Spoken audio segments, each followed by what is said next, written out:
नमस्कार साथियों, आप सभी का स्वागत है एक बार फिर से आपके अपने YouTube परिवार में। तो साथियों, आज के इस क्लास में देखने वाले हैं भारतीय राज्य व्यवस्था से जो आपके SSC जीडी एग्जाम में बार बार सवाल रिपीट हो रहा है। हर शिफ्टों में 2-3 सवाल तो जरूर पूछ रहा है। तो साथियों, इस क्लास में वही सिलेक्ट क्वेश्चन किए जो आपके परीक्षा में ज़्यादा चांस बनेंगे आने के लिए। तो साथियों, इस क्लास का एक भी सवाल आप नहीं छोड़ेंगे, हर सवाल आप जरूर से पढ़ के जाएगा। केवल 8 से 9 मिनट ये क्लास आपका लेने वाले हैं। तो 8-9 मिनट में 1-2 सवाल आपको जरूर फंसेगा इस क्लास से आपके SSC जीडी एग्जाम आगामी शिफ्टों में। तो चलिए दोस्तों, बिना समय गवाए आज का प्रश्न पहला देखते हैं। तो देखिए, आज का प्रश्न पहला क्या दिया है, सरकार के संसदीय स्वरूप को किस मॉडल के रूप में भी जाना जाता है। तो बताइए साथियों, सरकार के संसदीय स्वरूप को किस मॉडल के रूप में भी जाना जाता है। तो जो वेस्टमिंस्टर होता है उसके रूप में भी जाना जाता है। वेस्टमिंस्टर ब्रिटेन संसद का एक मीटिंग हॉल है जहां इस शब्द की उत्पत्ति हुई है। तो ऑप्शन क्या हो जाएगा, डी बिल्कुल करेक्ट ऑप्शन हो जाएगा। तो चलिए क्वेश्चन नंबर नेक्स्ट चलते हैं। अगला सवाल देखिए, विश्व का सबसे बड़ा लोकतंत्र कौन सा है।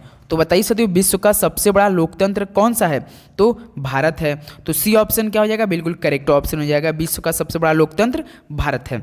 तो क्वेश्चन नंबर नेक्स्ट चलते हैं। अगला सवाल देखिए, मूल भारतीय संविधान को हस्तलिखित किसने किया था। तो बताइए साथियों, मूल भारतीय संविधान को हस्तलिखित किसने किया था। तो याद रखिएगा, प्रेम बिहारी नारायण रायजादा ने किया था। किसने साथियों, प्रेम बिहारी नारायण रायजादा किए थे। ऑप्शन क्या हो जाएगा, डी बिल्कुल करेक्ट ऑप्शन हो जाएगा। तो चलिए क्वेश्चन नंबर नेक्स्ट चलते हैं। अगला सवाल देखिए, आंध्र राज्य अधिनियम 1953 द्वारा भारत के किस भाषाई राज्य का गठन किया गया। तो बताइए साथियों, आंध्र राज्य अधिनियम 1953 द्वारा भारत के किस भाषाई राज्य का गठन किया गया था।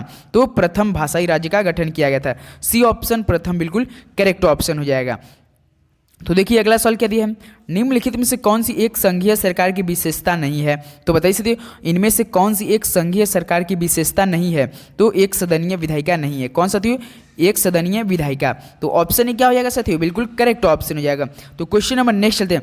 अगर आपको किसी भी सवाल का जवाब आ रहा है तो प्लीज़ हमें कमेंट करना ना भूलिएगा। तो देखिए क्वेश्चन नंबर 6 क्या दिया है, निम्नलिखित में से कौन 1928 में भारत के लिए संविधान का मसौदा तैयार करने वाले कांग्रेसी नेता में से एक थे। तो बताइए साथियों, कौन 1928 में भारत के लिए संविधान का मसौदा तैयार करने वाले कांग्रेसी नेताओं में से एक थे। तो मोतीलाल नेहरू थे। कौन सा थे, मोतीलाल नेहरू। सी ऑप्शन क्या हो जाएगा, एमएन बिल्कुल करेक्ट ऑप्शन, मतलब मोतीलाल नेहरू। तो चलिए अगला सवाल देखते हैं। नेहरू रिपोर्ट 1928 निम्न से संबंधित थी। तो बताइए साथियों, नेहरू रिपोर्ट 1928 किससे संबंधित थी। तो यह संवैधानिक ढांचा से संबंधित थी। किससे साथियों, संवैधानिक ढांचा से। तो बी ऑप्शन क्या हो जाएगा आपका, बिल्कुल करेक्ट ऑप्शन हो जाएगा।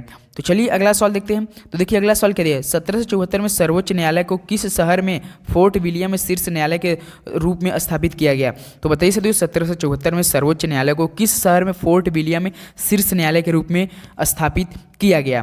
तो कोलकाता में किया गया था। कहाँ पर साथियों, कोलकाता में। ऑप्शन ही क्या हो जाएगा, कोलकाता बिल्कुल करेक्ट ऑप्शन हो जाएगा। तो चलिए अगला सवाल देखते हैं। तो देखिए अगला सवाल क्या दिया, 1833 के चार्टर एक्ट ने किस गवर्नर जनरल को भारत का गवर्नर जनरल बना दिया तथा नागरिक और सैन्य शक्तियों को उसमें निहित किया।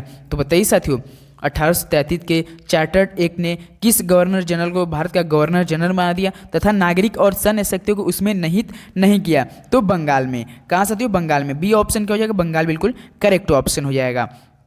तो देखिए अगला सवाल क्या दिया है, मोतीलाल नेहरू की अध्यक्षता में भारतीय संविधान के मसौदे को तैयार करने के लिए किस वर्ष एक समिति का गठन किया गया था।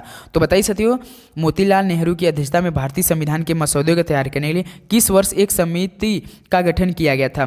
तो वर्ष 1928 में। कब साथियों, 1928 में। तो सी ऑप्शन क्या हो जाएगा, बिल्कुल करेक्ट ऑप्शन हो जाएगा। तो चलिए क्वेश्चन नंबर नेक्स्ट चलते हैं। अगला सवाल देखिए, भारत में संविधान सभा के चुनाव में हुए थे। तो बताइए साथियों, भारत में संविधान सभा के चुनाव किस वर्ष में हुए थे। तो जुलाई 1946 में हुई थी। कब साथियों, जुलाई 1946 में हुआ था। इसका मतलब ऑप्शन क्या है, डी बिल्कुल करेक्ट ऑप्शन है। तो चलिए नेक्स्ट सवाल देखते हैं। संविधान सभा को अस्थाई संसद के रूप में किस वर्ष परिवर्तित किया गया था। तो बताइए, संविधान सभा को अस्थाई संसद के स्वरूप में किस वर्ष परिवर्तित किया गया था। तो 1950 में किया गया था। कब साथियों, 1915 में किया गया था। ऑप्शन क्या साथियों, डी बिल्कुल करेक्ट ऑप्शन है। तो चलिए क्वेश्चन में नेक्स्ट चलते हैं। अगला सवाल देखिए, संविधान सभा की मसौदा समिति के अध्यक्ष कौन थे। देखिए आपसे सवाल पूछ दिया, संविधान सभा की मसौदा समिति के अध्यक्ष कौन थे। तो BR अम्बेडकर जी थे। कौन से थे, भीमराव अम्बेडकर साहब जी थे। तो सी ऑप्शन क्या हो जाएगा, बिल्कुल करेक्ट ऑप्शन हो जाएगा। तो चलिए क्वेश्चन में नेक्स्ट चलते हैं। अगला सवाल देखिए, निर्वाचक कॉन्स्टिट्यूएंट भारत में पहली बार किस वर्ष में मिली थी। तो बताइए साथियों, निर्वाचक कॉन्स्टिट्यूएंट भारत में पहली बार में मिली थी। तो कब मिली थी, 1946 में। कब साथियों, 1946। ऑप्शन देखिए बी दिया है, 1946 बिल्कुल करेक्ट ऑप्शन हो जाएगा। तो चलिए क्वेश्चन नंबर अगला देखते हैं। तो देखिए सच्चिदानंद सिन्हा के स्थान पर भारत की संविधान सभा का अध्यक्ष कौन बना? तो बताइए साथियों, सच्चिदानंद सिन्हा के स्थान पर भारत की संविधान सभा का अध्यक्ष कौन बना था? तो डॉक्टर राजेंद्र प्रसाद बने थे। कौन साथियों? Doctor Rajendra Prasad. D option क्या है? बिल्कुल करेक्ट ऑप्शन है। क्वेश्चन नंबर नेक्स्ट, भारत में सरकार का एक संसदीय स्वरूप है जो कि संविधान से आहरित एक विशेषता है। तो बताइए साथियों, भारत में सरकार का एक संसदीय स्वरूप है जो कि किस देश के संविधान से आहरित एक विशेषता है? तो ब्रिटेन है। कौन सा? तो ब्रिटेन। बी ऑप्शन क्या है? ब्रिटेन बिल्कुल करेक्ट ऑप्शन हो जाएगा। तो चलिए क्वेश्चन नंबर नेक्स्ट चलते हैं। अगला सवाल देखिए क्या दिया है, भारतीय संविधान में द्विसदनीय प्रणाली किस देश से ली गई है? तो बताइए साथियों, भारतीय संविधान में द्विसदनीय प्रणाली किस देश से ली गई है? तो यूनाइटेड किंगडम से ली गई है। तो डी ऑप्शन क्या हो जाएगा? यूनाइटेड किंगडम बिल्कुल करेक्ट ऑप्शन हो जाएगा। तो चलिए क्वेश्चन नंबर अगला देखते हैं। तो देखिए भारतीय संविधान में राष्ट्रपति के चुनाव की विधि को किस संविधान से लिया गया है? तो बताइए साथियों, भारतीय संविधान में राष्ट्रपति के चुनाव की विधि को किस संविधान से लिया गया है? तो आयरिश से ली गई है। कहाँ से साथियों? आयरिश से। डी ऑप्शन बिल्कुल करेक्ट ऑप्शन।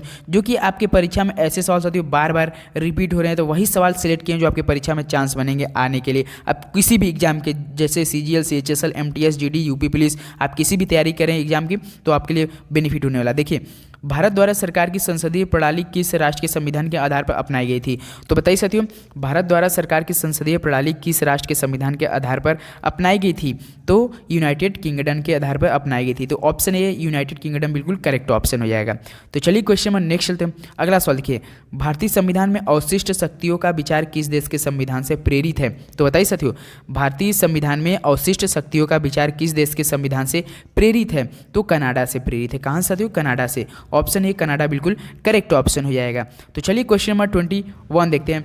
भारतीय संविधान में मूल कर्तव्य किस देश के संविधान से लिए गए हैं? मोस्ट इंपॉर्टेंट सवाल साथियों, भारतीय संविधान में मूल कर्तव्य किस देश के संविधान से लिए गए हैं? तो USSR से। कहाँ से साथियों?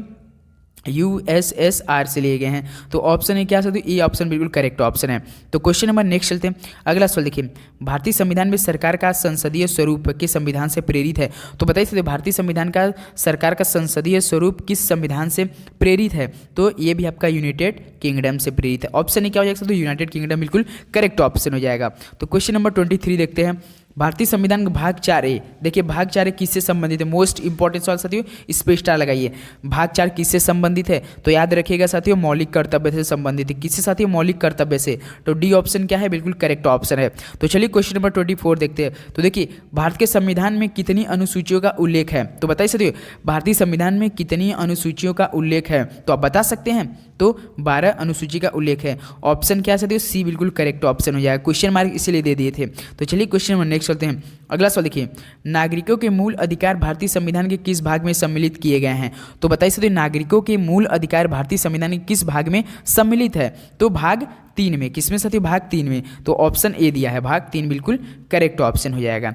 तो चलिए क्वेश्चन नंबर अगला देखते हैं। तो देखिए भारतीय संविधान की 7वीं अनुसूची से संबंधित है। तो बताइए साथियों, भारतीय संविधान की 7वीं अनुसूची किससे संबंधित है? तो याद रखिए, केंद्र और राज्य के बीच शक्तियों के विभाजन से संबंधित है। किससे साथियों? केंद्र और राज्य के बीच शक्तियों के विभाजन से। तो चलिए क्वेश्चन नंबर नेक्स्ट चलते हैं। अगला सवाल देखिए, नगर पालिकाओं की शक्तियां, प्राधिकार और उत्तरदायित्व किस अनुसूची के अंतर्गत आते हैं? तो बताइए साथियों, नगर पालिकाओं की शक्तियां, प्राधिकार और उत्तरदायित्व किस अनुसूची के अंतर्गत आते हैं? तो यह 12वीं अनुसूची के अंतर्गत आते हैं। तो ऑप्शन क्या है? तो डी बिल्कुल करेक्ट ऑप्शन हो जाएगा। 12वीं अनुसूची बिल्कुल करेक्ट ऑप्शन हो जाएगा। तो चलिए क्वेश्चन नंबर अगला देखते हैं। भारतीय संविधान का कौन सा भाग पंचायत से संबंधित है? तो बताइए साथियों, भारतीय संविधान के कौन सा भाग पंचायत से संबंधित है? तो भाग 9। कौन सा? भाग 9। तो डी ऑप्शन क्या है आपका? बिल्कुल करेक्ट ऑप्शन हो जाएगा। तो चलिए क्वेश्चन नंबर अगला देखते हैं। तो देखिए भारत के संविधान का कौन सा भाग भारत के सर्वोच्च न्यायालय की शक्तियों और कार्य प्रणाली से संबंधित है? तो बताइए साथियों, भारत के संविधान का कौन सा भाग भारत के सर्वोच्च न्यायालय की शक्तियों और कार्य प्रणाली से संबंधित? तो भाग 5 है। तो ऑप्शन देखिए बी दिया है, बिल्कुल करेक्ट ऑप्शन हो जाएगा। तो चलिए क्वेश्चन नंबर नेक्स्ट चलते हैं। भारत के संविधान के किस भाग में संघ लोक सेवा आयोग की शक्तियां और कार्य शामिल है? तो बताइए साथियों, इस सवाल का जवाब क्या हो जाएगा? भारत के संविधान के किस भाग में संघ लोक सेवा आयोग की शक्तियां और कार्य शामिल है? तो भाग 14 में। किसमें साथियों? भाग 14 में। तो बी ऑप्शन क्या है आपका? बिल्कुल करेक्ट ऑप्शन है। तो साथियों आज के लिए बस इतना। अब बताइए साथियों, आपने इन 30 सवाल में से आपका कितना सही हुआ, हमें प्लीज़ कमेंट करके जरूर बताइएगा आपका 30 में से कितना सही हुआ, जो कि आपके बार बार सवाल ऐसे रिपीट हो रहे हैं, आपके किसी भी परीक्षा में जरूर ये सवाल देखने को मिलेंगे। तो चलिए दोस्तों, चैनल पर नए दोस्त सब्सक्राइब करके लाइक करना ना भूलिएगा, अपने दोस्तों में जरूर शेयर कीजिए। तो तब तक के लिए दोस्तों, जय हिंद, जय भारत, पढ़ते रहिए, ऑल द वेरी बेस्ट।